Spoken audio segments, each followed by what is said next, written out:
Now we'll learn some of the basic rules of differentiation. What is the first rule? That is the d by dx of a constant, that is c, is equals to 0. What is the second rule? Second rule says that if c is multiplied with a differentiable function fx, then d by dx of c into fx is equal to c into d by dx of fx. So this is the second rule. What is the third rule? Third rule is the product rule.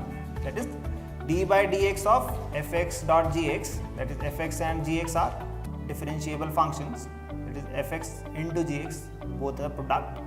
This is equals to first function fx as it is d by dx of gx plus gx as it is d by dx of fx.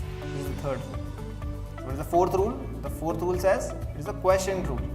That is, if there is a division fx upon gx, then d by dx of fx upon gx is equals to the denominator as it is, that is gx as it is d by dx of fx, minus numerator as it is, that is fx as it is d by dx of gx, upon denominator square, that is gx square.